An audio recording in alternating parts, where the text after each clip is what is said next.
to our evening transmission. This is Delhi. Please stand by for our next program.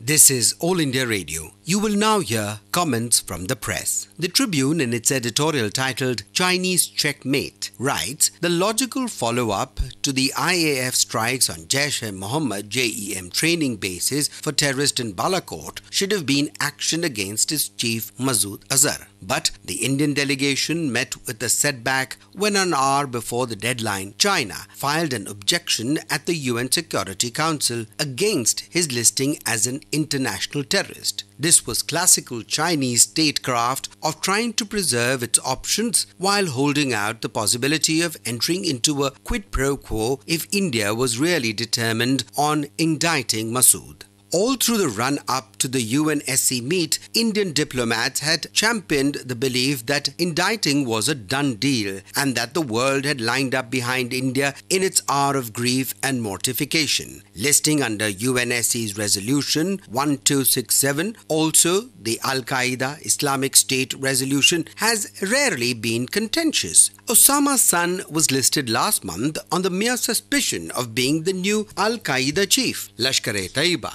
Chief Hafiz Saeed, accused of a greater horror in Mumbai, was listed barely a year after the 2008 attacks. The Pioneer, in its editorial titled BJP Coup in Northeast, says even last month the BJP wasn't too keen to work with the Ahom Gana Parishad AGP, which had walked out of the alliance government in Assam over the Citizenship Amendment Bill. But now it has not only promised a relook of the bill, factoring in regional concerns, fears and aspirations, it has also got back the AGP on the table for the Lok Sabha elections, hoping that commitment would cascade into assuaging its other allies in the northeast and arrest adrift. It is a masterstroke of negotiation, which was led by BJP General Secretary and Northeast in charge Ram Madhav, that the party was able to break the AGP top leadership, even offer gubernatorial soaps to founder leader and the still adamant Prafulla Mahanta, and get the Bodoland People's Front on board. The BJP, which has been assiduously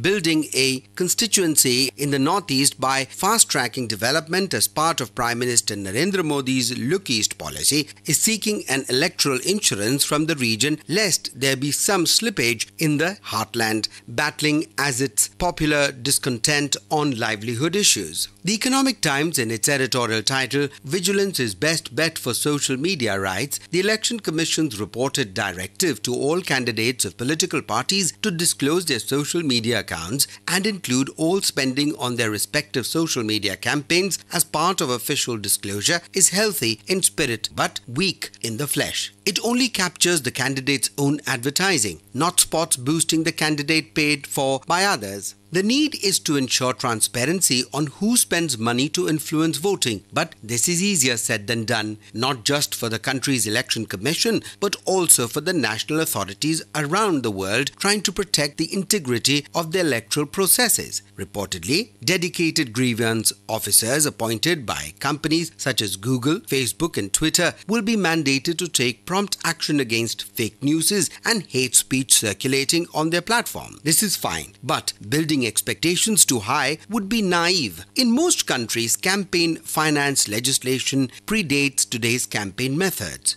The Tribune, in its editorial titled Smart Food Packaging, writes, food quality is everybody's concern since there are few who have not suffered the consequences of adulteration in India. A buyer generally checks foodstuff for quality by sensory evaluation: look, touch, smell or taste. However, in case of packaged food, the date of expiry is the only indicator of the standard of the fare. What if there was some sensor to feel the stuff inside, detect it for freshness and inform the buyer too? A team of scientists led by Dr. P.N. Raju of the National Dairy Research Institute, Karnal, has developed exactly such a device. They have filed for a patent of an innovative sensor that can be fitted into the packet to gauge the quality of the enclosed khoa or paneer. Those were the comments from the press presented to you by the News Services Division of All India Radio.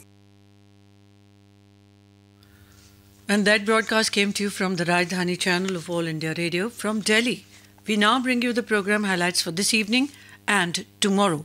First, the programs for the evening. On the